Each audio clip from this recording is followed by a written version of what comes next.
चीन हो या पाकिस्तान या फिर अब कनाडा, भारत अपने दुश्मनों के खिलाफ लंबे समय से लड़ाई लड़ रहा है। और भारत ही क्यों, दुनिया के दूसरे देशों में भी लड़ाई चल रही है।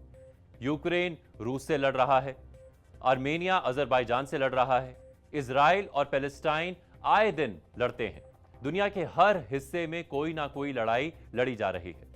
लेकिन क्या आपने कभी सोचा है कि सबसे लंबी लड़ाई कौन सी है?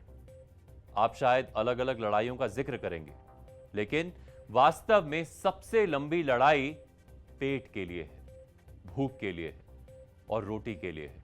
और ये लड़ाई दुनिया का हर शख्स रोज लड़ता है। आज मैं पेट की इस लड़ाई का जिक्र इसलिए कर रहा हूं क्योंकि भारत को अनाज उत्पादन में आत्मनिर्भर बनाने वाले महान वैज्ञानिक और हरित क्रांति के जनक डॉक्टर एम.एस. स्वामीनाथन का 98 वर्ष की उम्र में निधन हो गया है। उन्हें father of green revolution in India यानी हरित क्रांति के पिता कहा जाता है। एम.एस. स्वामीनाथन का जन्म 7 अगस्त 1925 को तमिलनाडु के कुंभकोणम में हुआ था।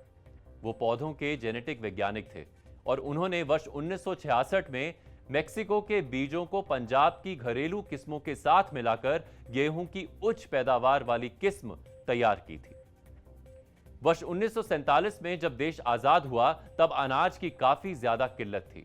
आजादी के बाद देश में अनाज उत्पादन को बढ़ाने के लिए लगातार कोशिश की गई, लेकिन भारत अनाज उत्पादन में आत्मनिर्भर नहीं बन पा रहा था।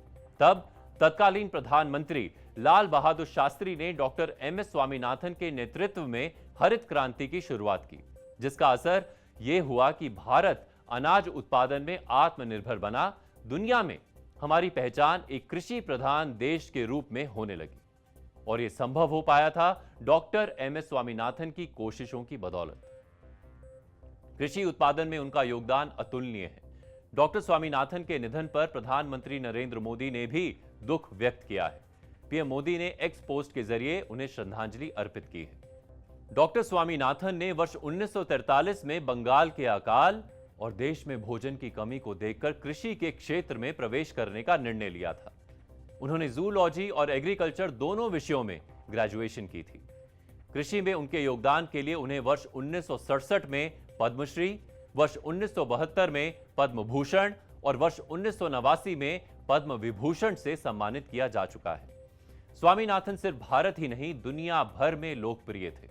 कृषि में उनके अभूतपूर्व योगदान को देश हमेशा याद रखेगा।